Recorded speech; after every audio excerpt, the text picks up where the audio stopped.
बिहार के गोपालगंज जिले की पुलिस ने एक 50 नामजद शराब माफियाओं की एक सूची जारी कर दी है और सूची जारी करने के बाद उन तमाम 50 नामजद शराब माफियाओं के नाम पर इनाम घोषित कर दिया है। और आपको बताते चले कि गोपालगंज जिले के एसपी अवधेश दीक्षित ने उन वैसे तमाम 50 शराब माफियाओं को मतलब सूचना देने की लोगों से अपील कर रहे हैं। और आपको जानकर के ताज्जुब होगा कि शराब की तस्करी करने वाले वे तमाम लोग अगर दिए गए समय के अंदर कोर्ट में सरेंडर नहीं करते हैं तो इस सूरत में उनकी घर की कुर्की की जाएगी, ऐसा भी प्रावधान जारी किया गया है। आपको बताते चले कि गोपालगंज जिले से सट करके उत्तर प्रदेश का कुशीनगर जिला है, थोड़ा सा देवरिया का हिस्सा आता है। और अवधेश दीक्षित बताते हैं कि देवरिया के भाटपार रानी, देवरिया, कुशीनगर, उसके बाद से उत्तर प्रदेश और बिहार में जब रेल क्रॉस करती है तो बिहार का अंतिम स्टेशन जलालपुर होता है और जलालपुर के बाद उत्तर प्रदेश का पहला स्टेशन पटहेरवा होता है।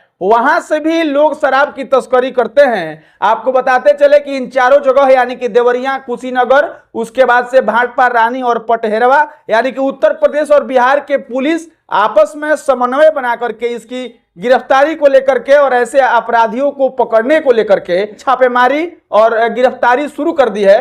आपको बताते चले कि राजनीतिक लोग इस पर, कई लोग अलग अलग मत रखते हैं। कुछ लोग कहते हैं कि बिहार में पूर्ण रूप से शराबबंदी नहीं है, शराब कानून को रद्द करना चाहिए और पुनः शराब को चालू करना चाहिए। और इस कड़ी में जीतन राम मांझी हैं, प्रशांत किशोर हैं और कई ऐसे नेता हैं जो कई बार कह चुके हैं कि इस कानून पर एक बार बैठ करके सरकार को मंथन करना चाहिए। आपको बताते चले कि पुलिस की टीम स्पेशल जो बनाई गई है इन तमाम शराब माफियाओं को पकड़ने को लेकर के, वे लोग आगे बताते हैं कि जो शराब माफिया हैं उनका ठिकाना जो है वह रहने का उत्तर प्रदेश है, पंजाब है, दिल्ली है और बगल के देश नेपाल में भी इन लोगों का ठिकाना है। आपको बताते चले कि अवधेश दीक्षित बताते हैं कि अन्य प्रदेशों की पुलिस यानी कि हरियाणा की पुलिस, दिल्ली की पुलिस, पंजाब की पुलिस और उत्तर प्रदेश की पुलिस बिहार के पुलिस को सहयोग करे, इसके लिए अपील भी किया गया है। और जैसा कि मैं आपको बताया कि देवरिया, कुशीनगर, भाटपार रानी और पटहेरवा इन तमाम जगहों पर उत्तर प्रदेश और बिहार के पुलिस का समन्वय बना करके और इस तरह के अपराधियों को गिरफ्तार करने की छापेमारी चालू हो गई है। आपको बता दें कि 50 अपराधियों को गिरफ्तार करना है, उनको अवधेश दीक्षित की तरफ से अल्टीमेटम जारी किया गया है, जिस अल्टीमेटम में एक निश्चित समय दिया गया है।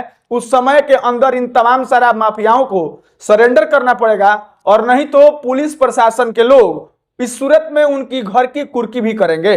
आपको बताते चले कि 2016 अप्रैल के बाद से बिहार में पूर्ण रूप से शराबबंदी कानून लागू हुआ और इस कानून में एक दो बार अपडेट भी हुआ।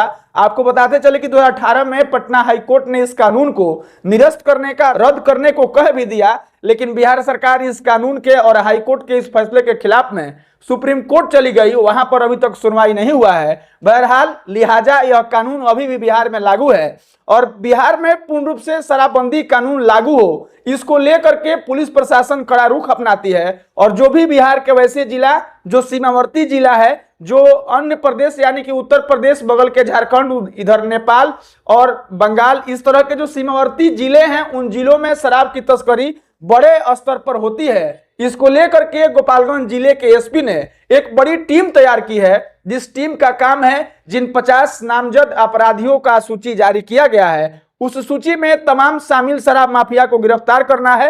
हालांकि उनको सरेंडर करने का समय दिया गया है, अगर वे लोग तय समय में सरेंडर नहीं करते हैं तो उनके घर की कुर्की की जाएगी। आपको बताते चले कि 2016 से 2024 लगभग 8.5 सालों के इस कानून के आने के बाद सरकारी डाटा है कि लगभग 156 लोगों की जहरीली शराब से मौत हुई है। हालांकि मीडिया की रिपोर्ट है कि लगभग 266 लोग ऐसे हैं जो मरे हैं। आपको बताते चले कि इस तरह की मौत के आंकड़े को पब्लिक का या फिर लोगों का यह कहना रहता है कि सरकार इसको छुपाती है, तो अगर उसको सही तरीके से देखा जाए तो मोटे तौर पर आज तक यानी 2016 से लेकर के आज तक शराब के बंद होने के बाद से जहरीली शराब से मरने वालों की संख्या लगभग 656 है। हालांकि सरकारी डाटा में 156 ही है। आपको बताते चले कि जीतन राम मांझी, प्रशांत किशोर जैसे नेता इस बात को कई बार कहे हैं कि इससे गरीब तबके के लोग और फिर जो असहाय लोग हैं उनको पकड़ करके इस कानून के माध्यम से प्रताड़ित किया जाता है और एक तरीके से परेशान करने के लिए यह कानून लागू किया गया है।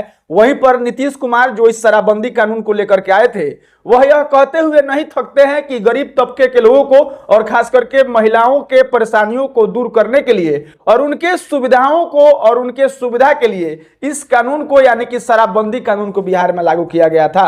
आपको बताते चले कि पूरे बिहार में बिहार पुलिस की टीम इस तरह के शराब माफियाओं को, शराब तस्करों को और शराबियों को पकड़ने के लिए अचूक पहल निकालती रहती है। वैसे में एक बड़ी अपडेट जो बिहार के गोपालगंज जिले के अवधेश दीक्षित ने 50 नामजद शराब माफियाओं की सूची जारी की है और पब्लिक से इस बात को लेकर के वह अनुरोध भी कर रहे हैं कि जो नामजद अपराधी हैं, जो शराब माफिया हैं, उनकी सूचना उन तक पहुंचाया जाए। उसके बाद से प्रशासन के लोग शराब कानून के माध्यम से उन तमाम लोगों पर कार्रवाई करेगी।